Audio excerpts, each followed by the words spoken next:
सो है guys, welcome back to my channel. तो इस वीडियो में हम जेनरिक इलेक्टिव का सेमेस्टर 2 का कोर्स जो है इंट्रोडक्टरी प्रोबेबिलिटी का इंट्रोडक्शन वीडियो स्टार्ट कर रहे हैं, जिसमें हम डिस्कस करेंगे कि प्रोबेबिलिटी होती क्या है और यहाँ पे हम इसके बेसिक टर्म्स जो इस चैप्टर में यूज़ होंगे। अभी हमारी यूनिट नंबर 1 चल रही है। आपको सिलेबस मैं डिस्क्रिप्शन में डाल दूंगा सिलेबस, ठीक है, या फिर स्क्रीन पे अगर डिस्प्ले हो रहा है तो देख लेना, या फिर डिस्क्रिप्शन में होगा। तो प्रोबेबिलिटी की डेफिनेशन डिस्कस करेंगे और रैंडम एक्सपेरिमेंट इवेंट क्या होता है और आउटकम्स क्या हैं, इक्वली लाइकली आउटकम्स क्या होते हैं, इंडिपेंडेंट इवेंट्स, ये सब हम इस वीडियो में डिस्कस करने की कोशिश करेंगे। और ज़्यादा लंबी हो गई अगर वीडियो तो फिर अगली वीडियो आप मेरे चैनल पे क्लिक करके देख सकते हैं।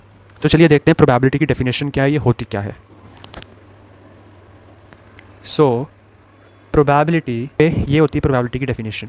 ये चांस क्या है किसी भी इवेंट के अकर होने का, उसको मेजर करता है एक न्यूमेरिकल वैल्यू से, ठीक है। ये इसकी वैल्यू आपने देखा होगा 11-12 में कि 0 से 1 के बीच में रेंज करती है, और 0 हो तो इम्पॉसिबल इवेंट, 1 हो तो श्योर इवेंट। याद आ रहा है? वही है यहाँ पे, सब अभी सब एक्सप्लेन करता हूँ, ठीक है। तो ये बेसिक सी डेफिनेशन थी प्रोबेबिलिटी की, ठीक है। ये क्लियर हुआ। तो अब हम डिस्कस करते हैं ये रैंडम एक्सपेरिमेंट होता क्या है। रैंडम एक्सपेरिमेंट डिस्कस करने से पहले हम देखते हैं कि ये एक्सपेरिमेंट क्या होता है। What do you mean by the term experiment.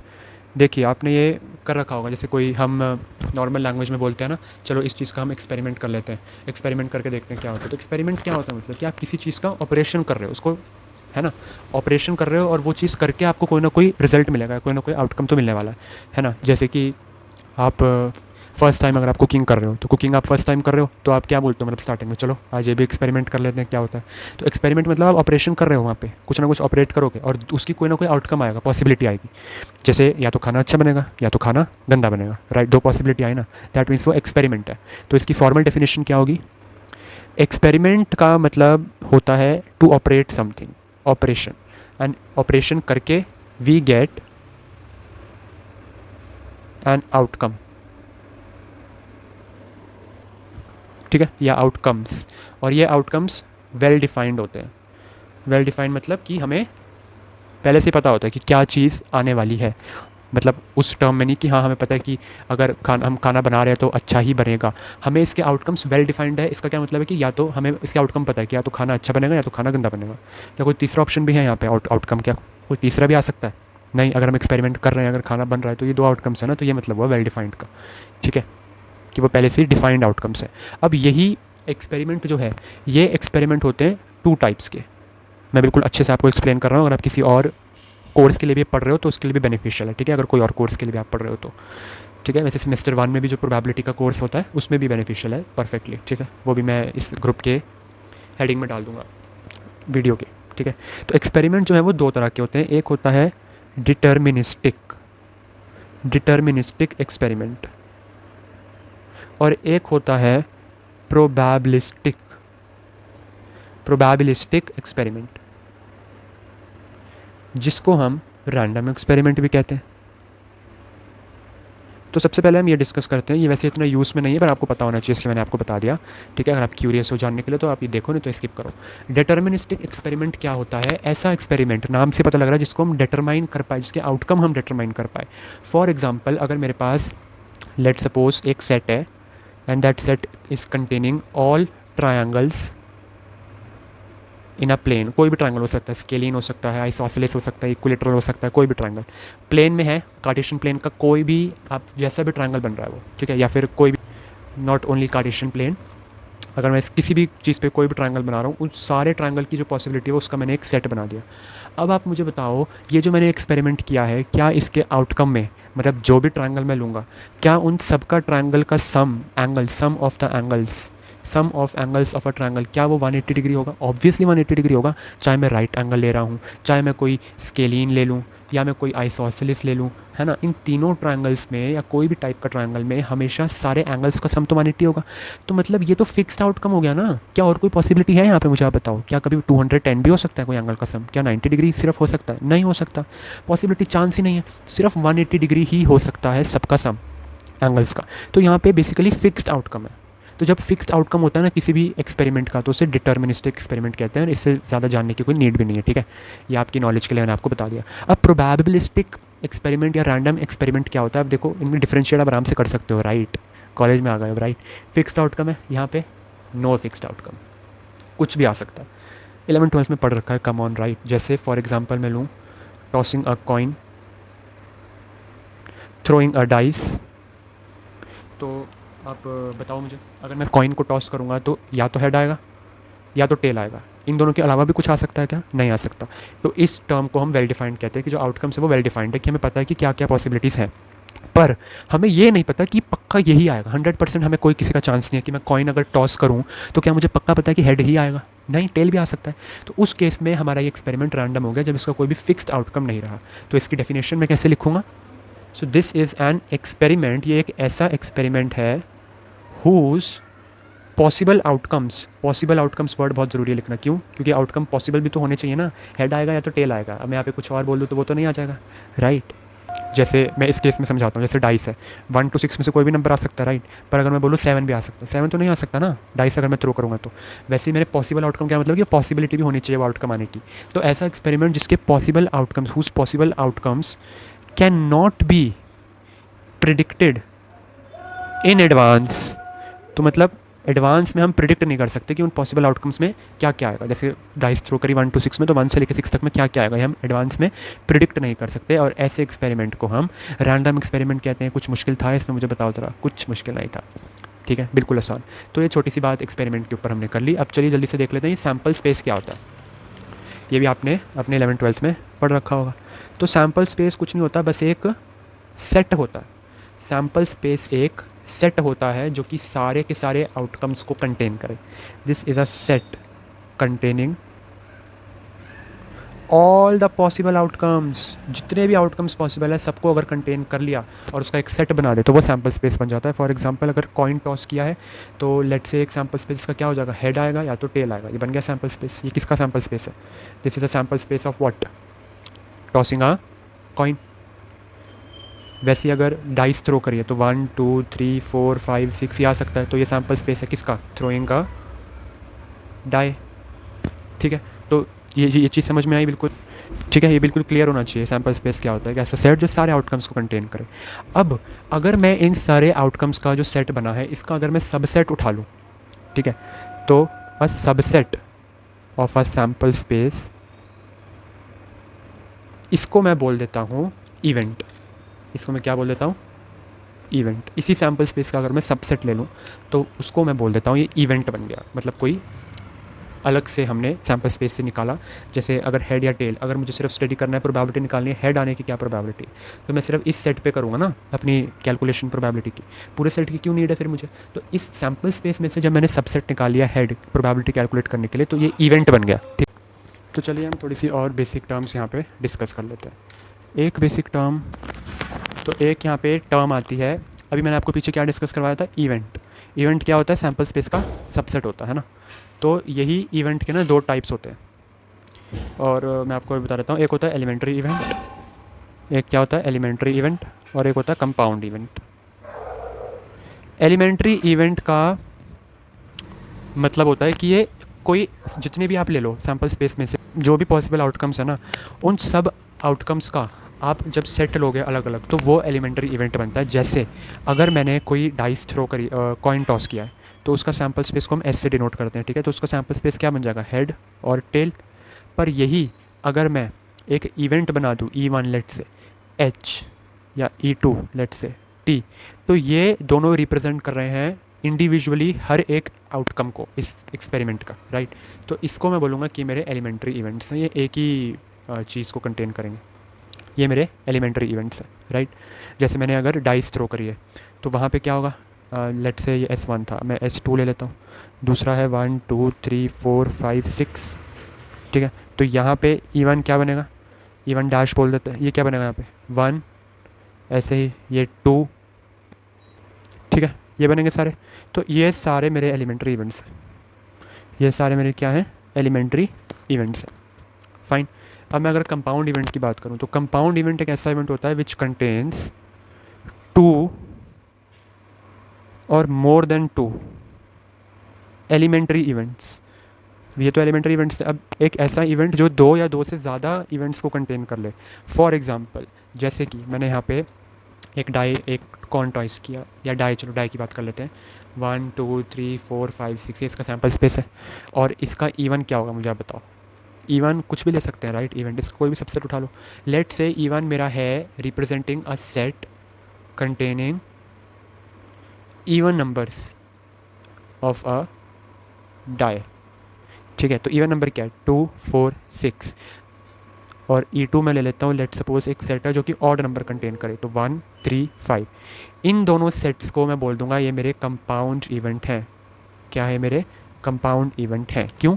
क्योंकि ये दो या दो से ज़्यादा चीज़ें कंटेन कर रहे हैं, तीन चीज़ें यहाँ पे तो कंटेन कर रहे हैं ना। अगर मैं कोई तीसरा इवेंट भी यहाँ पे लेता हूँ, लेट सपोज 1, तो क्या ये है कंपाउंड इवेंट? ये नहीं है कंपाउंड इवेंट, ये एलिमेंट्री इवेंट है, क्योंकि कंपाउंड इवेंट के लिए दो होने ज़रूरी है, मिनिमम दो होने ज़रूरी है। तो ये हमने डिस्कस किया दो तरह के इवेंट्स, एलिमेंट्री और कंपाउंड। अब आगे हम देखते हैं क्या।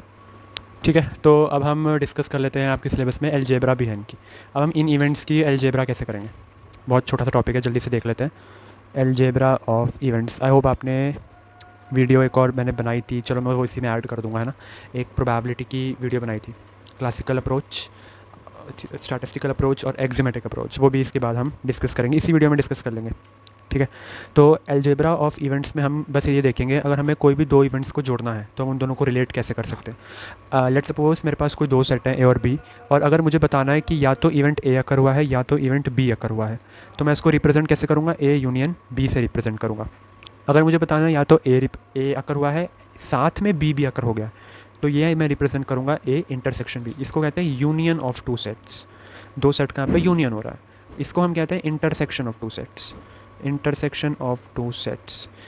ठीक है, तो ये होता है अलजेब्रा में। और इसमें क्या होता है, आपको स्क्रीन पे नज़र आ रहा होगा, देखो तो स्क्रीन पे आपको क्या नज़र आ रहा है, ये टेबल बन रखा है ना, वर्बल डिस्क्रिप्शन दे रखा है इवेंट का, और इसका इक्विवेलेंट सेट थ्योरेटिक नोटेशन है। तो ये आपको याद होना चाहिए, ये बहुत यूज़ होगा यहाँ पे और आपके सेमेस्टर में भी बहुत काम आने वाला है।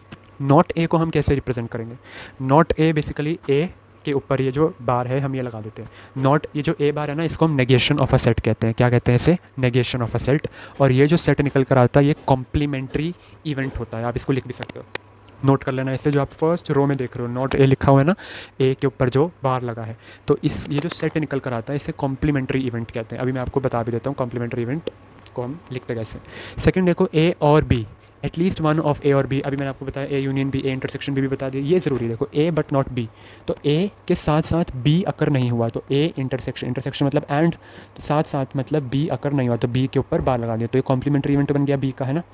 वैसे ही नीदर ए नॉर बी, मतलब ए भी नहीं हुआ बी भी नहीं हुआ, तो ए भी नहीं हुआ है बी भी नहीं हुआ, आपको दिख रहा होगा है ना स्क्रीन पे जो टेबल है।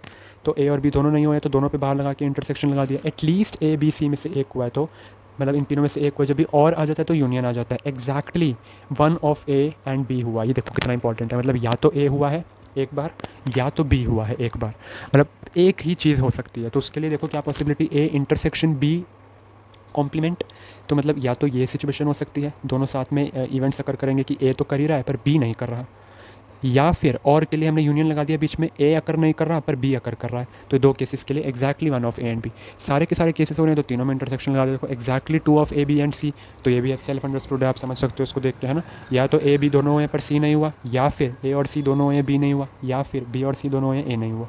तो ये वर्बल डिस्क्रिप्शन जो दे रखा है ये आपको याद रखना है कि हम इसे सेट में कैसे रिप्रेजेंट करते हैं। ठीक है, आई होप आपको ये समझ में आया होगा। अभी हम कॉम्प्लीमेंट्री इवेंट बता देता हूँ मैं आपको जल्दी से। जैसे मेरे पास कोई भी एक सेट है, लेट से मैंने डाइस थ्रो करी और एक मेरे पास सैम्पल स्पेस निकल कर आया 1 2 3 4 5 6, इसका मैंने एक इवेंट ए बना लिया 1 2 3, तो इस इवेंट का एक कॉम्प्लीमेंट को मैं नेगेशन ऑफ अ सेट बोलूँगा, मतलब इस ए को, ए में जो भी एलिमेंट्स हैं उन सबको छोड़ के जितने भी सैम्पल स्पेस में एलिमेंट्स बचे हैं वो इसमें आ जाएंगे 4 5 6, तो इस वाले सेट को मैं कॉम्प्लीमेंट्री इवेंट बोलूँगा, जिसको हम नेगेशन ऑफ अ सेट भी कह देते हैं, नेगेशन ऑफ अ सेट भी बोल देते हैं, बिल्कुल सिंपल सी बात है।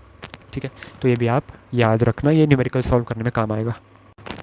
ठीक है, तो हम अगले पे चलते हैं, आपको स्क्रीन पे नज़र आ रहा होगा प्रोबेबिलिटी ऑफ एन इवेंट।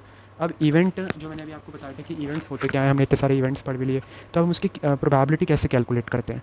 तो यहाँ पे आपको क्या दिख रहा है, if there are n elementary events associated with a random experiment, total n elementary events हैं, and m of them are favourable to an event A, मतलब कोई भी इवेंट, जैसे एन एलिमेंट्री इवेंट्स है, फॉर लेट सपोज मैंने dice को throw किया है, वहाँ पे कितने आउटकम्स होंगे 1 2 3 4 5 6 होंगे, तो ये सारे एलिमेंट्री इवेंट्स हैं ना उनके अलग अलग, जैसे अभी बताया था इंडिविजुअल सेट्स बना रहे थे।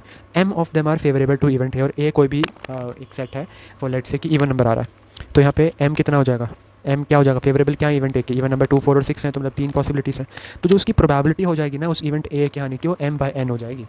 मतलब अगर 3 इवन नंबर है तो 3/6 हो जाएगी। 6 टोटल थे, 6 एलिमेंट्री इवेंट्स बन रहे थे ना डाई थ्रो जब हम करी थी हमने, तो 3/6 1/2 इसकी प्रोबेबिलिटी आ जाएगी, तो प्रोबेबिलिटी ऑफ ए 1/6 हो जाएगी।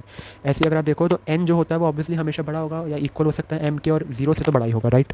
मतलब जो एलिमेंट्री इवेंट्स आएंगे वो 0 से तो बड़े ही होंगे ना। ऐसा तो नहीं हो सकता कि मैंने कोई डाई को थ्रो किया है और उसको थ्रो करके कुछ आ ही नहीं रहा है, ऐसे तो इट्स नॉट पॉसिबल, राइट। या तो 1 to 6 में से तो कुछ तो आएगा ही। तो जब हम इनका रेशो लेंगे तो देखो क्या हो जाएगा, m/n, मतलब जो हमारी प्रोबेबिलिटी आई थी वो हमेशा 0 से 1 के बीच में आएगी। तो ये आप हमेशा याद रखना कि प्रोबेबिलिटी किसी भी इवेंट अगर जब होता है तो वो 0 से 1 के बीच में ही हमेशा लाई करती है, ठीक है। बाकी यहाँ पे अगर आप देखो अगर प्रोबेबिलिटी उसकी 1 आ जाती है तो इसको हम सर्टेन इवेंट बोल देते हैं। क्या बोलते हैं, सर्टेन इवेंट, या फिर हम इसको श्योर इवेंट भी बोलते हैं कि ये श्योर है, आना ही आना है, राइट। और अगर प्रोबेबिलिटी 0 आ जाती है तो हम उसे इम्पॉसिबल इवेंट बोल देते हैं, ठीक है, फाइन। तो ये हमने देखा कि हम प्रोबेबिलिटी कैसे निकालते हैं किसी भी इवेंट की, इसके टाइप क्या होते हैं, ठीक है। तो सबसे पहला टाइप यहाँ पे हमारा निकल कर मैंने आपको पीछे बता दिया था, एक तो होता है एलिमेंट्री इवेंट, ठीक है, वन इज़ एलिमेंट्री इवेंट। फिर हमने क्या डिस्कस किया था, कंपाउंड इवेंट। फिर हमने क्या डिस्कस किया था, ये 2 इवेंट डिस्कस किए ना, अभी 2 और मैंने आपको पीछे बताए थे। तो एक होता है कंपाउंड इवेंट, अभी मैंने पीछे आपको क्या बताया, श्योर इवेंट, जिसका दूसरा नाम सर्टेन इवेंट भी होता है आपकी, उसके लिए मैं आपको बता रहा हूँ जिससे आपको कन्फ्यूजन ना हो कि ये सारे इवेंट होते हैं। एक्सप्लेनेशन मैंने आपको बता दी पहले। फोर्थ फिर हमारे पास एक होता है इम्पॉसिबल इवेंट। क्या होता है इम्पॉसिबल इवेंट, हाँ, क्या होता है हमारे पास इम्पॉसिबल इवेंट। एक हमारे पास होता है mutually exclusive events, mutually exclusive events. एक हमारे पास होता है एग्जॉस्टिव इवेंट्स। फिर एक इवेंट हमारे पास आते हैं mutually exclusive and exhaustive system of events, दोनों एक साथ, ठीक है। एक मेरे पास आता है फेवरेबल एलिमेंट्री इवेंट्स। तो इसमें से हमने एलिमेंट्री इवेंट तो पहले डिस्कस कर लिया था, राइट। ये रिकॉल करिए क्या कैसा इवेंट होता है, जो इंडिविजुअल सेट होता है outcomes of an random experiment का। कोई भी रैंडम एक्सपेरिमेंट है उसका आउटकम है, उसका इंडिविजुअल सेट लो तो एलिमेंट्री इवेंट को डिपिक्ट करता है। कंपाउंड इवेंट क्या होता है, व्हेन 2 और more elementary events are join together, ठीक है। तो 2 या 2 से ज़्यादा एलिमेंट्री इवेंट जिस सेट में आ जाए वो कंपाउंड इवेंट होता है। श्योर इवेंट जिसकी प्रोबेबिलिटी हमेशा 1 होती है, इम्पॉसिबल इवेंट की प्रोबेबिलिटी हमेशा 0 होती है। म्यूचुअली एक्सक्लूसिव इवेंट क्या होते हैं, अगर मैं रफली आपको बताऊं तो म्यूचुअली एक्सक्लूसिव इवेंट ऐसे इवेंट होते हैं जो एक साथ कभी भी अकर नहीं करते हैं। तो ऐसे 2 या 2 से ज़्यादा इवेंट रैंडम एक्सपेरिमेंट के जो म्यूचुअली एक्सक्लूसिव हम उन्हें कब कहते हैं, when occurrence of any one of them prevents the occurrence of the other, that is if no 2 or more of them can occur simultaneously in the same trial, उसको हम mutually exclusive कहते हैं। सब लिखना है तो लिख भी सकते हो, मैंने ओरली आपको बता दिया है, ठीक है। हाँ, आपको लिखना है तो आप लिख लो। Mutually exclusive events are those events which can not occur simultaneously, so they are 2 और more than 2 events, more than 2 भी हो सकते हैं, which can not occur simultaneously, ठीक है। या फिर अगर हम इसको दूसरी लैंग्वेज में कहें तो occurrence of any one of them prevents the occurrence of all the other, ठीक है। ऐसे इवेंट्स को मैं म्यूचुअली एक्सक्लूसिव इवेंट कहता हूँ, ठीक है। फॉर एग्जांपल अगर मैं आपको बताऊँ कि मैंने कोई भी आप क्या थ्रो करी, लेट्स से एक डाई को थ्रो किया है, ठीक है। तो उसमें मेरे पास कोई भी एक इवेंट है, मैं यहाँ पे आपको बता देता हूँ। कोई इवेंट ए है जिसमें ऑड नंबर आए, इवन नंबर आएगा, और एक इवेंट बी है जिसमें ऑड नंबर आ रहा है। तो क्या मुझे बताओ, क्या कोई पॉसिबिलिटी है कि ये दोनों इवेंट एक साथ अकर हो जाए, कि ऑड भी आ जाए और डाई के ऊपर इवन भी आ जाए? नहीं, कभी नहीं हो सकता ऐसा। तो ऐसे इवेंट्स को मैं कहता हूँ म्यूचुअली एक्सक्लूसिव इवेंट्स। क्या कहता हूँ, म्यूचुअली एक्सक्लूसिव इवेंट्स। बिल्कुल सिंपल था। अगला देखते हैं एग्जॉस्टिव इवेंट क्या होता है। एग्जॉस्टिव इवेंट सिंपली अगर मैं आपको बताऊँ, ऐसे इवेंट जिसको हम यूनियन जब कर दे तो वो हमें सैम्पल स्पेस दे दे। तो आपकी डेफिनेशन अगर आपको लिखनी है तो आप लिख लो इसकी, 2 और more events associated with random experiment, ठीक है, उनको हम एग्जॉस्टिव कब कहेंगे, if there union is the sample space. बिल्कुल सिंपल है, इससे ज़्यादा कुछ नहीं है इसमें, ठीक है। Union sample space, for example आप इन्हीं दोनों इवेंट्स को ले लो। ये दोनों इवेंट्स अगर मैं ए यूनियन बी कर दूं तो मेरे पास क्या आएगा, 1 2 3 4 5 6, और यही तो सैम्पल स्पेस के इक्वल है। तो मतलब यही दोनों मेरे एग्जॉस्टिव इवेंट्स भी हो गए। क्या हो गए, एग्जॉस्टिव इवेंट्स भी हो गए। और यहीं से हमारा ये 7वां वाला भी डिस्कस हो गया, म्यूचुअली एक्सक्लूसिव एंड एग्जॉस्टिव। देखो ये म्यूचुअली एक्सक्लूसिव भी है और एग्जॉस्टिव भी है। तो म्यूचुअली एक्सक्लूसिव की ना एक कंडीशन होती है, ए इंटरसेक्शन बी जो है वो फाई होना चाहिए, दिस शुड बी फाई। तो आप देख लो वो चीज़ ट्रू होल्ड कर रही है क्या, मेरा ए इंटरसेक्शन बी फाई है, इन दोनों में कोई कॉमन चीज़ है नहीं, ये कभी साथ में आकर हो ही नहीं रहे। तो ये अगर कंडीशन है तो वो म्यूचुअली एक्सक्लूसिव है। और अगर ये कंडीशन है कि ए यूनियन बी अगर सैम्पल स्पेस के इक्वल है तो वो एग्जॉस्टिव है। दोनों कंडीशन है तो वो mutually exclusive and exhaustive system of events है। अब अगर मैं लास्ट वाला डिस्कस करूँ, क्या आता है, फेवरेबल एलिमेंट्री इवेंट्स, राइट। तो ये क्या होता है, आपको एलिमेंट्री इवेंट तो पता ही ना, देखो क्या होता है, इसकी डेफिनेशन लिखनी है तो आप लिख सकते हो, ये नाम से पता लग रहा है। एलिमेंट्री इवेंट ऐसे जो कि फेवरेबल हों किसी इवेंट को, जैसे लेट सपोज मेरे पास कोई भी सैम्पल स्पेस है एस, ठीक है। लेट सपोज मेरे पास कोई सैम्पल स्पेस है एस, और ये है 1 2 3 4 5 6, डाई थ्रो करिए मैंने। लेट मैं बोल देता हूँ ए मेरे पास कोई ऐसा इवेंट है getting a multiple of 3, A is an event getting a multiple of 3। तो आप मुझे बताओ ए में क्या क्या एलिमेंट्स आ सकते हैं, या तो 3 आ सकता है या तो 6 आ सकता है। अब ये वाले इवेंट के, ये वाला जो इवेंट यहाँ पे बना है, इसके जब मैं एलिमेंट्री इवेंट्स यहाँ पे लूँगा तो उसको कहते हैं फेवरेबल एलिमेंट्री इवेंट। अब ये जो सेट बना है ए, आप मुझे बताओ इसके कितने एलिमेंट्री इवेंट्स हैं, कितने एलिमेंट्री इवेंट्स हैं इसके, दो है ना, एक 3 और एक 6 है ना, एक 3 है एलिमेंट्री इवेंट इसका और एक 6 है। तो इन दोनों को मैं कहूँगा ये फेवरेबल एलिमेंट्री इवेंट्स हैं। फेवरेबल एलिमेंट्री इवेंट्स मतलब ये किसके फेवरेबल है, टू द सेट ए, जहाँ पे इवेंट है, सॉरी इवेंट है, इस इवेंट के फेवरेबल जो एलिमेंट्री इवेंट्स होते हैं उन्हें कहते हैं फेवरेबल एलिमेंट्री इवेंट्स। ठीक है, बिल्कुल सिंपल था, ये नया भी होगा आपके लिए, है ना, बाकी तो आपने फिर भी पढ़ रखे होंगे, ये नया होगा आपके लिए। तो ये हमने टाइप्स ऑफ इवेंट डिस्कस किए। चलिए अब जल्दी से मैं वो वाली वीडियो यहाँ पे अटैच कर देता हूँ, पहले से मैंने बना ली है, और वो वीडियो है क्लासिकल स्टैटिस्टिकल एक्जियोमेट्रिक अप्रोच और प्रोबेबिलिटी। अब आगे आप वो पढ़ लीजिए, वो भी आपके सिलेबस में है, पता होना चाहिए आपको, डेफिनेशन पेपर में पूछता है वो। और यहाँ पे मैं आपको बता दूँ, ये जो हम प्रोबेबिलिटी कैलकुलेट करते हैं ना, वो मॉडर्न तरीके से करते हैं। मॉडर्न मतलब जो एक्जियोमेट्रिक अप्रोच है, एक्जियोमेट्रिक अप्रोच, इस तरीके से हम प्रोबेबिलिटी अपनी जो है वो कैलकुलेट करते हैं। तो पहले वाले अप्रोचेस में लिमिटेशन थी, इसलिए हमने उनको छोड़ दिया। चलिए हम एक एक करके डिस्कस करते हैं सारी अप्रोचेस को। बहुत समय से प्रोबेबिलिटी के ऊपर बहुत ही नई नई थ्योरीज बनती आ रही हैं, और इसके अप्रोचेस जो हैं वो डिफरेंट डिफरेंट टाइम पीरियड में चेंज होते रहते हैं। अभी फ़िलहाल हमारे पास जो है वो तीन मेन अप्रोचेस हैं जो हम इस सिलेबस में पढ़ने वाले हैं, जो मैंने आपको स्टार्टिंग में सिलेबस में दिखाया था। उन तीन में से सबसे पहली तो हमारे पास आती है क्लासिकल अप्रोच। कौन सी अप्रोच आती है, क्लासिकल अप्रोच। सेकंड नंबर पे हमारे पास आती है स्टैटिस्टिकल अप्रोच। कौन सी अप्रोच आती है सेकंड नंबर पे, स्टैटिस्टिकल अप्रोच, जिसको हम एम्पिरिकल अप्रोच भी कह देते हैं। क्या कहते हैं, एम्पिरिकल अप्रोच भी कह देते हैं। और थर्ड जो हम इस करंट सेमेस्टर में भी पढ़ेंगे, और ये वाइडली यूज्ड होती है, और ये ऐसी अप्रोच है थर्ड जो मैं लिखने वाला हूँ जिसने इन दोनों के लिमिटेशंस को कवर कर लिया है, और ये अप्रोच है मॉडर्न अप्रोच, मॉडर्न वर्ल्ड की मॉडर्न अप्रोच। ठीक है, जिसका दूसरा नाम है एक्जियोमेटिक अप्रोच, एक्जियोमेटिक अप्रोच। अब ये जो एक्जियोमेटिक अप्रोच है, ये भी नाम से पता लग रहा है, एक्जियोमेटिक का मतलब कि इस अप्रोच को बनाने के लिए बहुत से एक्जियम्स का यूज़ हो रहा है। क्या यूज़ हो रहा है, बहुत से एक्जियम्स का यूज़ हो रहा है। तो अब बात आती है कि एक्जियम्स होता क्या है। एक्जियम्स बेसिकली वो सेट ऑफ एजम्पशंस होती हैं। क्या होते हैं, set of assumptions that are used in proving a mathematical statement. किसी भी मैथमेटिकल स्टेटमेंट को प्रूव करने के लिए एक सेट ऑफ एजम्पशंस बनाए जाते हैं, जिसको हम एग्जिम्स कहते हैं। अगर आप प्योर मैथमेटिक्स के ब्रांच से हो, मतलब अगर आपके पास मैथ्स ऑनर्स है, तो आप इस टर्म से बहुत ज़्यादा रिलेट कर पा रहे होंगे। बाकी अगर अगर ब्रांचेस से आप हो, कोर्सेज से, तो वो मैंने यहाँ पे इसकी डेफिनेशन लिख दी है। सेट फॉर एग्जांपल, जैसे कि आपने 9th-10th में अगर आपको याद हो तो आपने यूक्लिड के एक्सियम्स पढ़े थे, राइट। तो यूक्लिड के एक्सियम्स में सारे डिस्कस नहीं करूँगा, ये आउट ऑफ द कॉन्सेप्ट हो जाएंगे। अभी हमारा अप्रोच कुछ और है स्टडी करने की, राइट। इसमें हमने एक्सियम्स पढ़े थे कि अगर कोई भी इक्वल चीज़ अगर है, जैसे A is equal to B है, और अगर कोई भी इक्वल चीज़ में अगर हम इक्वल अमाउंट कुछ भी ऐड कर दे तो वो होल जो है वो इक्वल हो जाता है। इसको हम क्या कहते हैं, फंडामेंटल एक्सियम कहते हैं, कि हर बार ट्रू होता ही होता है, कभी भी फॉल्स नहीं होने वाला ये। ठीक है, तो एक एग्जांपल था कि हम एक्सियम्स कहते किससे, राइट, कि इक्वल्स में जब हम इक्वल्स ऐड करें तो होल क्वांटिटी इक्वल होती है। या फिर अगर आपको याद हो, अगर ए इक्वल टू बी है एंड अगर बी इक्वल टू डी है, तो ए भी इक्वल टू डी होता है। ऐसी चीज़ें आपने कर रखी है, राइट। तो ऐसी चीज़ों को हम एक्सियम्स कहते हैं, मतलब जिसको हमें एज्यूम करना ही पड़ता है किसी भी चीज़ को प्रूव करने के लिए। तो ये हम एज्यूम करते ही करते हैं कि हाँ जी ये दोनों भी इक्वल होंगे, और ऐसे ही ये भी इक्वल होंगे। ठीक है, तभी हम आगे अपना प्रूफ जो है वो प्रोसीड करते हैं। वैसे ही यहाँ पे हम प्रोबेबिलिटी की टर्म्स में कुछ एक्सियम्स देखने वाले हैं। तो चलिए हम सबसे पहले ना एक्सियोमेटिक अप्रोच ही कर लेते हैं, क्योंकि ये हमारे करंट सेमेस्टर में हम प्रोबेबिलिटी कैलकुलेट यूज़ करने में भी बहुत ज़्यादा हेल्प करेगी। ठीक है, तो हम यहाँ पे सबसे पहले डिस्कस करते हैं एक्सियोमेटिक अप्रोच। जैसे कि नाम से ही पता लग रहा है यहाँ पे एक्सियम्स यूज़ होंगे। तो हमारे पास ऐसे 3 एक्सियम्स हैं जो कि हम प्रोबेबिलिटी कैलकुलेट करने के लिए यूज़ करते हैं। सबसे पहला है नॉन नेगेटिविटी का। नॉन नेगेटिविटी का एक्सियम सेकेंड नंबर पे है नॉर्मलाइजेशन, एंड थर्ड नंबर पे है एडिटिविटी।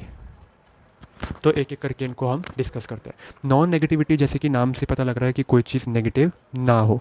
तो यहाँ पे जो एक्सियम हम, इसका क्या मीनिंग हुआ यहाँ पे कि जो प्रोबेबिलिटी होगी किसी भी इवेंट ए की, वो हमेशा greater than equal to zero ही होगी। ठीक है, तो कोई भी इवेंट अगर ए है तो उसकी probability greater than equal to zero होगी, कभी नेगेटिव नहीं हो सकती है। ठीक है, नॉर्मलाइजेशन का क्या मतलब है कि अगर आप प्रोबेबिलिटी निकालो पूरे सैम्पल स्पेस की, मतलब पूरा सैम्पल स्पेस अगर आकर हो रहा है तो वो हमेशा 1 होगी। ठीक है, वो हमेशा 1 होगी। एडिटिविटी का क्या मतलब है, अगर आप म्यूचुअली एक्सक्लूसिव इवेंट्स की बात कर रहे हो। म्यूचुअली एक्सक्लूसिव इवेंट्स का क्या मतलब होता है कि वो वाले इवेंट्स जो कभी भी साइमल्टेनियसली अकर नहीं हो सकते हैं। राइट, जैसे अगर मैं बात करूँ कॉइन है मेरे पास, तो कॉइन में या तो मेरे पास हेड आएगा या तो मेरे पास टेल आएगा। अब क्या ये सिचुएशन है कि मेरे पास हेड और टेल दोनों एक साथ आ जाए? नहीं। तो ऐसे इवेंट्स को, ये एक इवेंट है, अभी हम डिस्कस करते हैं इवेंट होता क्या है। वैसे आपको पता लग ही रहा होगा, है ना। इवेंट मीन्स कि जो जो चीज़ पे हमें अपने आउटकम देखने हैं कि उसको, ये हमने एक्सपेरिमेंट किया कॉइन को टॉस करने का, इसको एक्सपेरिमेंट बोल देते हैं। और इसी एक्सपेरिमेंट के जो 2 आउटकम्स हैं, उस आउटकम को स्टडी करें कि उनकी क्या प्रोबेबिलिटी है, तो हम उसको इवेंट नाम दे देते हैं कि ये इसका एक इवेंट है। मतलब कॉइन टॉस कर रहे हैं तो कौन सी 2 पॉसिबिलिटी आ सकती है, या तो हेड आ सकता है या टेल। हेड को स्टडी करेंगे तो इसको इवेंट 1 बोल देंगे, टेल को स्टडी करेंगे तो इसको इवेंट 2 बोल देंगे। फिर हम हेड और टेल की जगह ना ऐसे लिख दिया करेंगे, P of E 1 P of E 2। तो अब इसकी फॉर्मल डेफिनेशन मैं आपको आगे और बताता हूँ। तो ऐसे इवेंट्स को म्यूचुअली एक्सक्लूसिव कहते हैं जो एक साथ अकर नहीं हो सकते। तो म्यूचुअली एक्सक्लूसिव इवेंट के लिए जब हम यूनियन लेंगे ना उन इवेंट्स का, मतलब P of E 1 union E 2 union E 3 union so on, सबका अगर हम यूनियन ले रहे हैं तो वो इक्वल होगा उनके कॉरस्पॉन्डिंग प्रोबेबिलिटीज़ के सम के। मतलब P of E 1 plus P of E 2 plus P of E 3 plus so on. तो इसको हम कहते हैं एडिटिविटी का एक्सियम। इन तीनों को हम यूज़ करके अपनी एक्सियोमेटिक अप्रोच क्रिएट करते हैं और वहाँ से प्रोबेबिलिटी कैलकुलेट करते हैं। ठीक है, एंड वन मोर थिंग, आप प्रोबेबिलिटी के बारे में इन दोनों से हम क्या कह सकते हैं कि इन दोनों से हम देख के ये कंक्लूड कर सकते हैं कि जो प्रोबेबिलिटी होती है किसी भी इवेंट की, वो हमेशा less than equal to 1 and greater than equal to 0 होती है। ठीक है, तो ये भी आपको याद रखना, रिमेंबर। ठीक है, चलिए अब हम जल्दी से, ये पेपर में आ सकता है, ओके, तो आप इसको याद करके रखना। ठीक है, आप ये लिख देंगे, एक्सियोमेटिक अप्रोच की डेफिनेशन एक ऐसी अप्रोच है जो प्रोबेबिलिटी कैलकुलेट करवाती है 3 एक्सियम्स को कंसिडरेशन में रखते हुए, और इन तीनों को आप एक्सप्लेन कर दोगे। फिर हम अब आगे देख लेते हैं अपनी क्लासिकल और स्टैटिस्टिकल अप्रोच। तो अब हम देख लेते हैं कि हमारी क्लासिकल डेफिनेशन क्या कहती है। If a random experiment results in an exhaustive mutually exclusive and equally likely outcomes, बहुत भारी भारी टर्म आ गई, अभी एक एक करके एक्सप्लेन करता हूँ। ठीक है, वैसे ये हमने एक्सप्लेन कर लिया है ना। अभी अभी मैंने आपको बताया ना, इनके बारे में एक और बार हम डिस्कस करते हैं। And equally likely outcome out of which M are favourable to the occurrence of the event E, then probability p of the occurrence of e usually denoted by this is given by this formula। तो basically exhaustive का मतलब क्या होता है यहाँ पे, पहले तो हम ये जान लेते हैं। एग्जॉस्टिव का मतलब होता है कि जो भी हमारा सारे इवेंट्स हैं ना, उनको जब हम यूनियन कर दें, लेट्स से फॉर 3 इवेंट्स हैं, उन तीनों को यूनियन करके हमारे पास सैम्पल स्पेस अगर आ गया, ठीक है, अगर इन सबको यूनियन करके सैम्पल स्पेस आ रहा है, तो हम बोलेंगे कि वो एग्जॉस्टिव इवेंट्स हैं। ठीक है, और म्यूचुअली एक्सक्लूसिव तो मैंने आपको बता ही दिया कि म्यूचुअली एक्सक्लूसिव कब होते हैं, जब उन सब की इंटरसेक्शन जो है, मतलब वो कभी भी साइमल्टेनियसली अकर नहीं होते। तो इसका इंटरसेक्शन का मतलब तो ये होता है साइमल्टेनियसली अकर हो रहे हैं, तो साइमल्टेनियसली अकर होने की प्रोबेबिलिटी उनकी 5 होती है। मतलब 5 क्या बोले, मतलब ये 0 होता है। प्रोबेबिलिटी तो हम 0 बोलेंगे ना, 5 पता है हम कब बोलेंगे, जब हम सिर्फ ऐसे बात कर रहे हो कि E1 intersection E2 intersection E3 ये 5 होता है। ठीक है, बिकॉज ये 5 एक नल सेट को रिप्रेजेंट करता है, पर प्रोबेबिलिटी जो अपना आउटपुट देती है वो कोई सेट नहीं देती, प्रोबेबिलिटी अपना आउटपुट 0 देती है, मतलब ओ सॉरी नंबर देती है, कोई इंटीग्रल वैल्यू जो 0 से 1 के बीच में रेंज कर रहा है। ठीक है, फाइन। तो ये वही बेसिक डेफिनेशन है। इक्वली लाइकली आउटकम्स का मतलब क्या होता है कि उनकी प्रोबेबिलिटी ऑफ अकरेंस जो है वो सेम होनी चाहिए। फॉर एग्जांपल अगर मैं बात करूँ कॉइन की, तो कॉइन में या तो हेड आएगा मेरे पास या तो मेरे पास टेल आएगा। अब हेड आने की क्या प्रोबेबिलिटी है, तो प्रोबेबिलिटी हम ऐसे कैलकुलेट करते हैं, नंबर ऑफ फेवरेबल आउटकम कितने हैं, मतलब फेवरेबल आउटकम में कितना चाहिए, हेड चाहिए तो 1, और टोटल आउटकम्स कितने हैं, दो है हेड या टेल तो 1/2, और टेल की क्या प्रोबेबिलिटी होगी 1/2, दोनों की प्रोबेबिलिटी इक्वल है। तो ऐसे इवेंट्स को हम इक्वली लाइकली आउटकम्स कहते हैं। ठीक है, मतलब ये हमने एक्सपेरिमेंट किया, उसके जो दो आउटकम है वो इक्वली लाइकली हैं क्योंकि उनकी प्रोबेबिलिटी सेम है। और इसमें प्रोबेबिलिटी का फॉर्मूला हम ये यूज़ कर देते हैं। रेंज ऑफ प्रोबेबिलिटी 0 से 1 होती है, मतलब ये कोई भी रियल नंबर ले सकती है। 0.6, 0.7, 0.9, 0.778, कोई भी रियल नंबर ले लेगी, पर वो 0 से 1 के बीच में होना चाहिए। ठीक है, अब इसकी देखो, कोई भी अप्रोच अगर हम डिफाइन कर रहे हैं और अगर हमें उस अप्रोच को रिजेक्ट करके सेकंड अप्रोच में जाना पड़ रहा है, मतलब उस अप्रोच में कोई ना कोई लिमिटेशन रही होगी। तो वो लिमिटेशन यहाँ पे क्या थी, अगर हम various outcomes of random experiment हमारी इक्वली लाइकली ना निकले तो ये डेफिनेशन फेल हो जाएगी प्रोबेबिलिटी कैलकुलेट करने के लिए। मतलब अगर वो इक्वली लाइकली हो ही ना। चलो इसको मैं आपको एक एग्जांपल से समझाता हूँ। ठीक है, तो हम यहाँ पर एक एग्जांपल लेते हैं। जैसे कि मेरे पास एक सपोज़ बैग था, उस बैग में मेरे पास 2 वाइट बॉल्स हैं और एक रेड बॉल है। तो यहाँ पे आप मुझे बताओ रेड बॉल निकालने की प्रोबेबिलिटी क्या होगी, probability of getting a red ball क्या होगी अगर हम इसको क्लासिकल वे से करना चाहें तो। क्या प्रोबेबिलिटी होगी, फेवरेबल आउटकम कितने हैं, एक ही रेड बॉल है तो 1, टोटल आउटकम्स कितने हैं 3, तो ठीक है 1/3 आ गया। अब ये हमने पहली बार में रेड बॉल निकाली। ठीक है, अब हमारे बैग के अंदर जो है वो रेड बॉल नहीं है क्योंकि हमने वो बाहर निकाल ली थी। राइट, तो अब आप मुझे प्रोबेबिलिटी बताओ getting a red ball second time. अब क्या प्रोबेबिलिटी है, अब तो इसमें रेड बॉल है ही नहीं, तो 0/3 मतलब इसकी प्रोबेबिलिटी तो 0 हो गई। तो यहाँ पे आप ये चीज़ देख सकते हो कि ये जो पहला आउटकम मेरा आया था रेड बॉल निकालने का और जो दूसरा आया, ये दोनों इक्वल नहीं है, दे आर नॉट इक्वल। तो इस केस में हम बोलेंगे कि हमारी क्लासिकल डेफिनेशन प्रोबेबिलिटी की फेल होती है क्योंकि यहाँ पे दोनों की प्रोबेबिलिटीज़ इक्वल नहीं है। तो मतलब जो हमारे आउटकम्स हैं वो इक्वली लाइकली नहीं है, और यही लिमिटेशन बनकर आया ऑफ क्लासिकल अप्रोच। यही क्या बन के आया, लिमिटेशन ऑफ क्लासिकल अप्रोच। ठीक है, तो ये हमने डिस्कस किया अपना क्लासिकल अप्रोच के बारे में, जहाँ पे हमने क्या फॉर्मूला देखा, probability of any event E is equal to m/n, where m is what, m is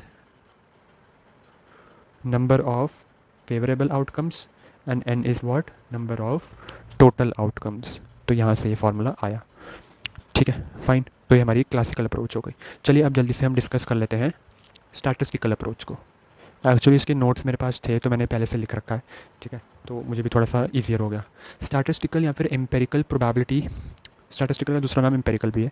ये कब हम यूज़ करते हैं, अगर हम किसी एक्सपेरिमेंट को रिपीटेडली कर रहे हैं under homogeneous and identical condition, then the limiting value of the ratio of number of times the event occur to the number of trials becomes infinitely large. ठीक है, देन इसे हमने भी डिस्कस किया कि probability of E is equal to m/n। इसी में classical approach हम कब यूज़ कर पा रहे थे, ये हम तभी यूज़ कर पा रहे थे when we have finite number of trials. मतलब फाइनाइट नंबर ऑफ ट्रायल्स है, मतलब अगर मैं बोलूँ कि मैंने कॉइन को जो टॉस किया है वो 10 टाइम्स किया है या 20 टाइम्स किया है, फाइनाइट है। पर या यहाँ पे जो नंबर ऑफ ट्रायल्स हैं दे बिकम इनडेफिनाइटली लार्ज, मतलब इनडेफिनाइटली लार्ज हो रहे हैं, वो बहुत ज़्यादा है, डेफिनाइट अमाउंट में नहीं है, वो बहुत ज़्यादा हो गए हैं। तो वहाँ पे हम स्टैटिस्टिकल अप्रोच को यूज़ करते हैं। ठीक है, फाइन, तो probability of E is equal to limit n tends to infinity m/n। ठीक है, n जो है वो इनडेफिनाइटली लार्ज हो गया। तो यहाँ पे हमने डिस्कस किए 3 तरह के अप्रोचेस ऑफ कैलकुलेटिंग प्रोबेबिलिटी। तो चलिए अब हम जल्दी से देख लेते हैं 2 थ्योरम्स, बड़ी ही प्यारी प्यारी थ्योरम्स हैं। ठीक है, पर उससे पहले हमें कंडीशनल प्रोबेबिलिटी का एक टॉपिक है वो पता होना चाहिए। ठीक है, ये भी आपने पहले कर रखा होगा। तो एक हमारे पास आती है कंडीशनल प्रोबेबिलिटी। ये कैसी प्रोबेबिलिटी होती है, अगर हमें बोला जाए कि प्रोबेबिलिटी फाइंड करो, प्रोबेबिलिटी फाइंड करो ए इंटरसेक्शन बी की, या ये चलो थ्योरम में आएगी।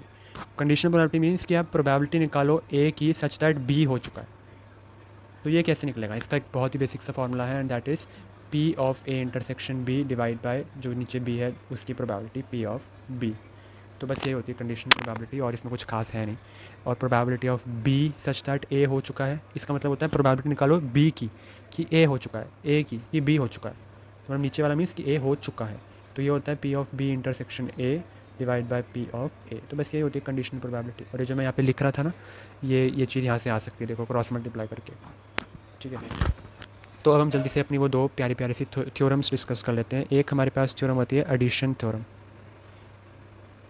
एडिशनल क्यों लिख दिया मैंने, एडिशन थ्योरम ऑफ प्रोबेबिलिटी।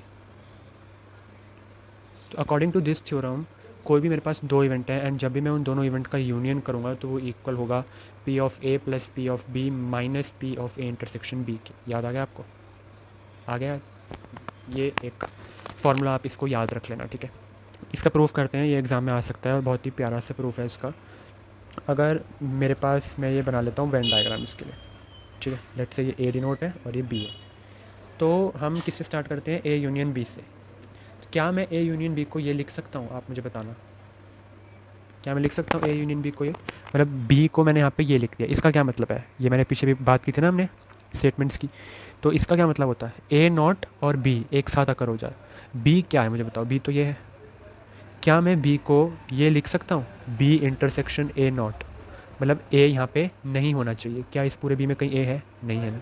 तो बी को मैं बी इंटरसेक्शन ए नॉट लिख सकता हूँ, मतलब, ठीक है।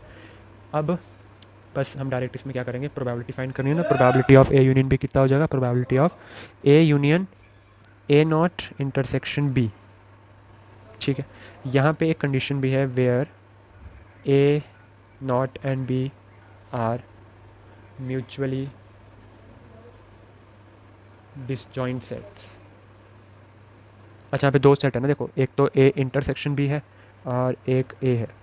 तो A and A not intersection B जो दोनों सेट है ये म्यूचुअली डिसजॉइंट होने चाहिए, ठीक है। तो एक कंडीशन आप यहाँ पे लगा लेना। बाकी हम यहाँ पे प्रोबेबिलिटी निकाल रहे हैं, राइट। तो अब बताओ इसमें क्या लग जाएगा, क्या होगा यहाँ पे? ये तो हमने पढ़ रखा है ना, ये हो जाएगा पी ऑफ ए और यूनियन का मतलब भी प्लस होता है, तो P of A not intersection B which is equal to P of A plus, क्या मैं इसको ये लिख सकता हूँ P B minus P A intersection B? ये वेन डायग्राम से देख के पता लगेगा, इसलिए मैंने बना लिया यहाँ पे, है ना। मतलब पी बी, बी क्या है यहाँ पे? बी ये पूरा है, पूरा ये भी है, देखो, है ना। तो अगर इस पूरे बी में से मैं ए इंटरसेक्शन बी हटा दूँ, ये अगर मैं हटा दूँ तो मेरे पास ये वाला एरिया तो बचेगा, और ये वाला जो एरिया बचा ये यही तो है जो यहाँ लिखा है, राइट। तो मैंने इसको यहाँ से रिप्लेस कर दिया और ये मेरे पास क्या आ गया? देखो, ये फॉर्मूला आ गया। मुश्किल था क्या? मुझे बताना ज़रा, क्या ये मुश्किल था? बिल्कुल मुश्किल नहीं था, ये आराम से 2 नंबर का आ सकता है, राइट। अब ठीक है, ये था मेरे पास एडिशन थ्योरम ऑफ प्रोबेबिलिटी। इसको आप याद रखना। इसका एक केस भी होता है अगर म्यूचुअली एक्सक्लूसिव इवेंट्स हों। तो म्यूचुअली एक्सक्लूसिव याद करो क्या होता है कि ए इंटरसेक्शन बी की प्रोबेबिलिटी 0 हो जाए, या फिर अगर मैं बोलूँ कि ए इंटरसेक्शन बी मेरा 5 होना चाहिए। तो अगर इनकी प्रोबेबिलिटी 0 होगी तो यहाँ से हट जाएगा, राइट, 0 हो जाएगा ही। तो ये भी आप यहाँ पे लिख सकते हो कि for mutually exclusive events probability of A union B P of A plus P of B के इक्वल होती है, बस सिंपल। क्योंकि यहाँ से ये वाली चीज़ तो हट जाएगी ना, ये तो 0 हो गया, 5 हो गया क्योंकि इनका इंटरसेक्शन। तो ये भी आपको याद रखना है, ठीक है। बाकी मैंने कंडीशनल प्रोबेबिलिटी आपको बता दी जो आपके सिलेबस में थी, इसको भी आपने याद रखनी है। चलिए अब जल्दी से हम डिस्कस कर लेते हैं। एक और थ्योरम है मल्टीप्लिकेशन थ्योरम। तो मल्टीप्लिकेशन थ्योरम मेरी क्या कहती है, जब भी मेरे दो इवेंट्स मल्टीप्लाई हो रहे हो तो इसकी प्रोबेबिलिटी फाइंड करो। डायरेक्ट लिख के दे देता हूँ आपको, फिर समझाता हूँ। ये हो जाएगा P of A P of B एक केस में, और यही चीज़ हो जाएगी P of let's say A intersection B P of A एक केस में। तो दो अलग अलग केस है। ये वाला केस कब होगा? ये वाला केस तब होगा व्हेन इवेंट्स आर इंडिपेंडेंट, जब मेरे इवेंट्स इंडिपेंडेंट होंगे। चलो इंडिपेंडेंट इवेंट्स से पढ़ लिया। ये कब होगा? When events are dependent. अभी पीछे हमने क्या डिस्कस किया था? देखो, पीछे हमने डिस्कस किया था ना, यहीं से ये फॉर्मूला आया, कैन यू इमेजिन, यहीं से आया है। P of A intersection B को मैं पी बी बाई ए लिख सकता हूँ ना, बस यही तो लिखा है मैंने, पी बी बाई ए। हाँ, या तो इसको पी बी कर लो, ठीक है। कोई दो चीज़ पहले होगी ना। देखो, या तो पहले इवेंट ए अकर हो गया है, इवेंट ए अकर हो गया है, उसके बाद इवेंट बी अकर हो रहा है सच दैट ए हो गया है, ठीक है। तो या तो ये ट्रू होगा या तो ये ट्रू होगा, दोनों ही P of A intersection B के बराबर है ना। तो ये चीज़ कब हो रही है? When events are my dependent events, एक दूसरे पे डिपेंड कर रहे हैं, और यहाँ पे वो इंडिपेंडेंट इवेंट्स हैं, ठीक है। तो मैं आपको बताता हूँ इंडिपेंडेंट इवेंट्स होता क्या है। इंडिपेंडेंट इवेंट्स ऐसे होते हैं when occurrence of any one event does not affect the occurrence of other event. इसका मतलब है कि अगर मेरे पास कोई भी कॉइन है, उसके दो आउटकम मेरे पास आ रहे हैं, या तो हेड या तो टेल।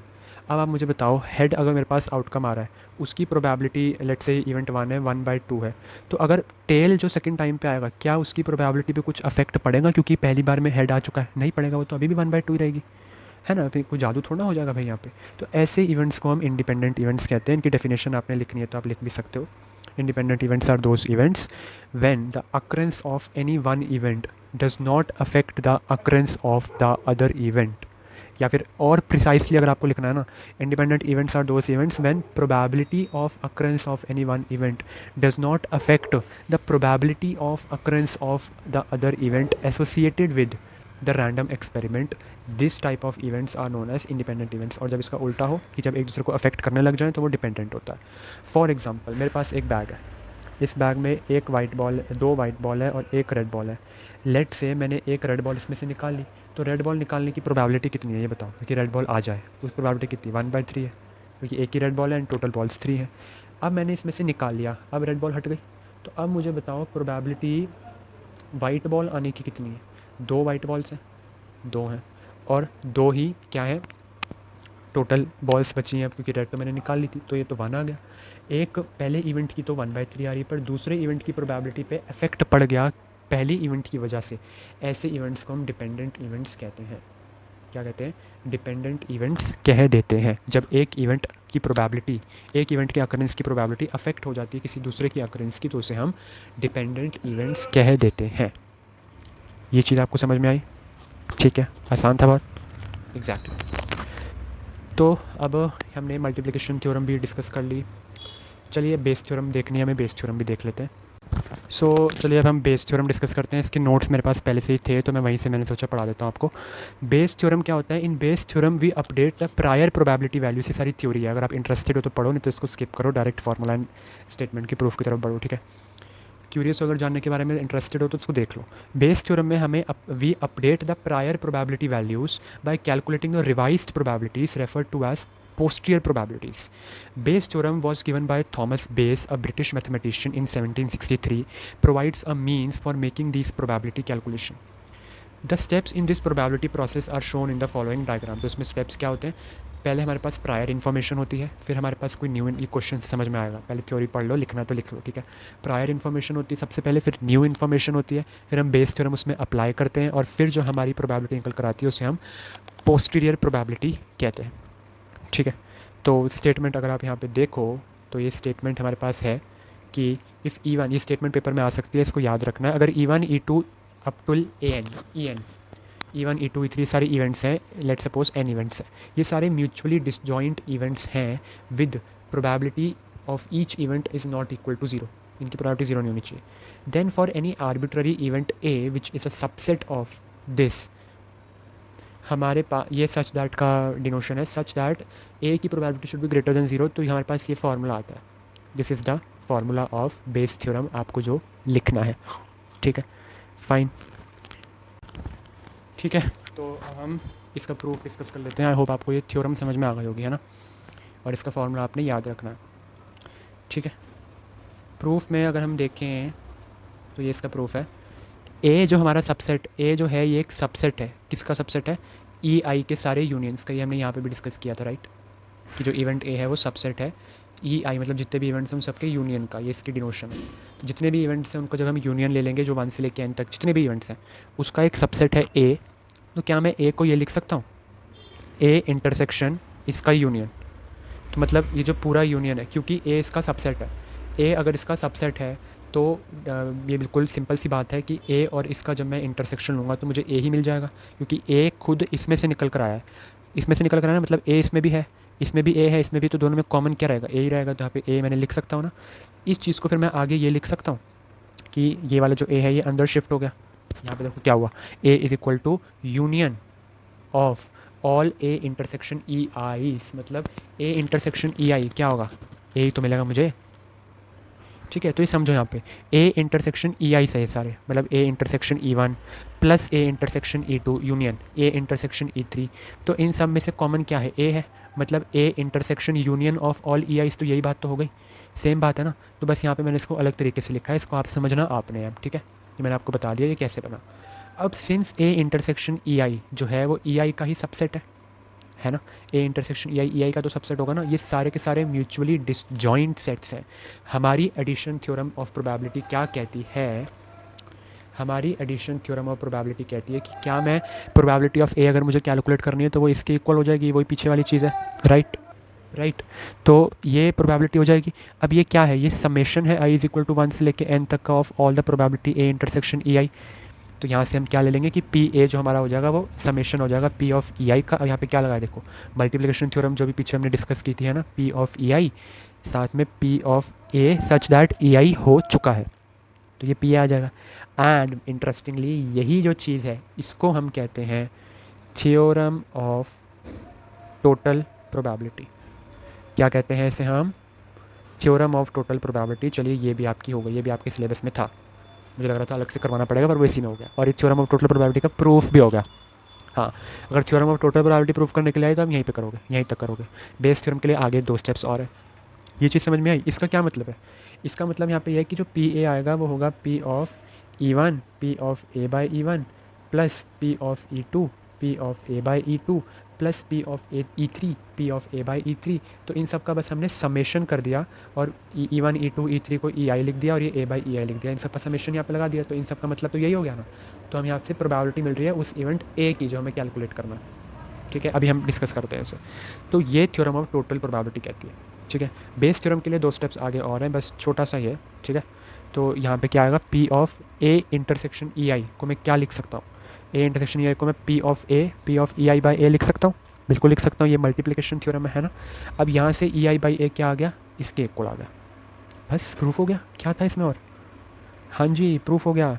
ई आई बाई ए तो चाहिए था मुझे, कंडीशनल प्रोबेबिलिटी है ना ये, और यहाँ पे इस चीज़ को तो ये लिख ही सकता हूँ मैं, राइट। और पी ए मेरे यहाँ पे ये है पूरा, तो यहाँ से मेरी ये बेस थ्योरम प्रूव होगा। यही तो था फॉर्मूला इसका, यही तो इसका फॉर्मूला था, बस हो गया, ये बेस थ्योरम का प्रूफ था, ठीक है, फाइन है, ठीक है ना। तो हमने टोटल प्रोबेबिलिटी और बेस थ्योरम डिस्कस कर ली। अब हम यहाँ पे एक क्वेश्चन भी देख लेते हैं, इससे आपको अच्छे से समझ आ जाएगा, बेस थ्योरम बिल्कुल पक्की हो जाएगी आपकी। क्वेश्चन पढ़िए, आप अपने आप पढ़ सकते हैं ना, मैं क्या पढ़ूँ उसमें। तो क्वेश्चन मेरा क्या कह रहा है कि 2002 में 3 कैंडिडेट्स की हमें पोजीशन चाहिए, जिसमें से उनके चांसेस ऑफ सिलेक्शन यहाँ पे दे रखे हैं, किस प्रपोर्शन में, 4:3:2। और ये किस किस के हैं, मिस्टर चैटर्जी के हैं, मिस्टर अयंगर के हैं एंड डॉक्टर सिंह के हैं, ठीक है। तो अब इसकी प्रोबेबिलिटी ना रेशो में दे रखी है, मतलब रेशो में दे रखी है ना, प्रपोर्शन में। तो इसकी प्रोबेबिलिटी हमें खुद फाइंड आउट करनी होगी, वैसे जनरली आपको क्वेश्चन में दी होती है। कैसे फाइंड करेंगे, मिस्टर चैटर्जी की कितनी हो जाएगी, 4/4 + 3 7 7 + 2 9, तो 4/9 3/9 2/9, इनके रिस्पेक्टिवली प्रोबेबिलिटीज़ हो गई of selection, of getting a post, ठीक है। अब probability that mister Chatterjee will be selected would introduce को एजुकेशन, मतलब अगर मिस्टर चैटर्जी सिलेक्टेड हो गए तो वो को एजुकेशन इंट्रोड्यूस करेंगे, उसकी प्रोबेबिलिटी भी दे रखी, सबकी दे रखी रिस्पेक्टिवली। तो इसमें हम क्या करते हैं, हमने एक डायग्राम बना लेते हैं जिससे हमें और रिलेट कर पाए, ठीक है। तो डायग्राम देखो मैं कैसे बनाऊंगा, बेस थ्योरम के सारे क्वेश्चन में आप ये डायग्राम बना ही लेना, ठीक है। तो मैं यहाँ पे लिखूँगा कैंडिडेट, कैंडिडेट मेरे पास क्या है, मिस्टर चैटर्जी हैं, मिस्टर अयंगर हैं एंड डॉक्टर सिंह है। तो ये इनके सिलेक्ट होने की क्या प्रोबेबिलिटी है, 4/9, तो यहाँ लिख लो। इनके सिलेक्ट होने की क्या है, 3/9, तो यहाँ लिख लो। इनके सिलेक्ट होने की क्या है, 2/9, तो यहाँ लिख लो। इनको आपने बॉक्सेस में डालना है तो आप इनको बॉक्स में डालो। अब यहाँ पे मैं लिखूँगा इंट्रोडक्शन ऑफ को एजुकेशन। को एजुकेशन इंट्रोड्यूस करवाई है, किसने करवाई है, मिस्टर चैटर्जी ने करवाई है, अयंगर ने या सिंह ने। मिस्टर चैटर्जी करवाएंगे, इसकी प्रोबेबिलिटी क्वेश्चन में 0.3 दे रखी है। ये अयंगर जी करवाएंगे, उनकी प्रोबेबिलिटी 0.5 है और इनकी 0.8 है, ठीक है, फाइन। तो सबसे पहले हम यहाँ पे अपने इवेंट्स डिसाइड कर लेते हैं। क्या इवेंट है कि let E1 be the event showing mister Chatterjee is selected, let E2 be the event showing Mr. Iyengar is selected. Let E3 be the event showing Dr. Singh is selected. ठीक है, and let ये वाला जो event होता है ना इसको हम A कर लेते हैं। Let A be the event showing introduction of co-education. Introduction of को एजुकेशन। ठीक है, सिंपल है। तो इनकी प्रोबेबिलिटीज हमें रिस्पेक्टिवली दे रखी है, तो अकॉर्डिंग टू द क्वेश्चन हम क्या लिख लेंगे, प्रोबेबिलिटी ऑफ E1 कितनी दे रखी है 4/9, probability of E2 3/9, probability of E3 2/9। अब इसको देखो हम कैसे लिखेंगे, प्रोबेबिलिटी ऑफ ये इवेंट ए है, ये E1 है, ये E2 है और ये E3 है। तो इवेंट ए की प्रोबेबिलिटी सच दैट E1 हो चुका है, ऐसे डिनोट करेंगे इसे, मतलब को एजुकेशन इंट्रोड्यूस करवाइए such that mister Chatterjee select हो रखे हैं, ये हमें कंडीशनल प्रोबेबिलिटी दी होती है। तो ये 0.3 है and P of A by E2 ये 0.5, मतलब को एजुकेशन मिस्टर अयंगर ने इंट्रोड्यूस करवाई है, and P of A by E3 जो डॉक्टर सिंह ने इंट्रोड्यूस करवाई है दैट इज़ 0.8। तो अब हमें फर्स्ट पार्ट यहाँ पे कह रहा है कि प्रोबेबिलिटी बताओ कि को एजुकेशन होगी, मतलब probability of occurring an event A बताओ। यहाँ पे हम total probability theorem of total probability use करेंगे। क्या कहती थी, P of A is equal to summation of I is equal to 1 से n तक P of E I and P of A by E I. यह अभी पीछे हमने डिस्कस की ना, प्रूफ भी करा था बस। तो जब ऐसे वाले इवेंट का प्रोबेबिलिटी निकालने को बोले तो हमारा टोटल प्रोबेबिलिटी यूज़ करते हैं। तो यहाँ पे क्या आंसर आ जाएगा बताओ, समेशन कर दो अपने आप। P ऑफ E1 डालो पहले, E1 कितना है 4/9, A बाई E1 कितना है 0.3, E2 कितना है 3/9, A बाई E2 कितना है 0.5, E3 कितना है 2/9, P of A by E3 कितना है 0.8। तो जब हम इसे कैलकुलेट करेंगे तो क्या आंसर आएगा हमारे पास, डायरेक्ट देख लें। देखो 4 3 ज़ा 12, 12 प्लस 15 कितना होता है 27, 27 प्लस 16 43, तो 43/90 आंसर आ जाएगा मेरे पास। इसको सॉल्व करोगे तो ये प्रोबेबिलिटी है, टोटल प्रोबेबिलिटी। ठीक है, सिंपल है बिल्कुल। तो ऐसे हम इसको कैलकुलेट करेंगे। सेकंड पार्ट क्या कह रहा है, सेकंड पार्ट इज सेइंग कि देयर इज़ को education in the college, what is the probability that doctor Singh is the principal. तो मतलब को एजुकेशन तो है कॉलेज में, राइट, कॉलेज में को एजुकेशन है। इट मीन्स प्रोबेबिलिटी बताओ कि डॉक्टर सिंह जो है वो सिलेक्टेड हुए हैं। तो इसका क्या मतलब है कि प्रोबेबिलिटी बताओ कि इवेंट 3 अकर हुआ है सच दैट कॉलेज में को एजुकेशन आ चुकी है। तो हम कैसे निकालते हैं, ऐसे निकालेंगे ना। यहाँ पे ऐसे वाली चीज़ों में हम बेस थ्योरम यूज़ करते हैं। क्या यूज़ करते हैं, बेस थ्योरम। तो इसका क्या फार्मूला हो जाएगा, P of E3 P of A by E3 और नीचे क्या आएगा P of E1 P of A by E1 plus P of E2 P of A by E2 plus P of E3 P of A by E3। तो ये denominator जो होता है ना बेस थ्योरम का, यही टोटल प्रोबेबिलिटी थ्योरम होती है। ये नोटिस रखना, याद रखना, पढ़ रखा होगा पहले है ना। तो ये इसका आप कैलकुलेट कर लोगे तो इसका आंसर आ जाएगा। तो यहाँ पे हमने डिस्कस कर लिया फर्स्ट पार्ट में कैसे टोटल प्रोबेबिलिटी यूज़ करनी है और कैसे सेकंड पार्ट में बेस थ्योरम यूज़ करनी है। ठीक है, कर लेंगे आप आसानी से। ठीक है, तो यहाँ पे हमने अपनी यूनिट 1 कंप्लीट कर ली है, यूनिट 1 इज़ एंडेड। ठीक है, जो हमारी जेनरिक इलेक्टिव सेमेस्टर 2 का कोर्स था उसकी यूनिट 1 यहाँ पे एंड हो चुकी है। अब क्वेश्चन आपने अपने आप से प्रैक्टिस करने हैं। देखता हूँ अगर मैं बुक की PDF पे डिस्क्रिप्शन में अटैच कर पाऊँ तो। बाकी ये हमने यूनिट 1 यहाँ पे कवर कर लिए, जल्दी यूनिट 2 की वीडियोस आनी स्टार्ट होगी। ठीक है, so that's all for this video, bye bye.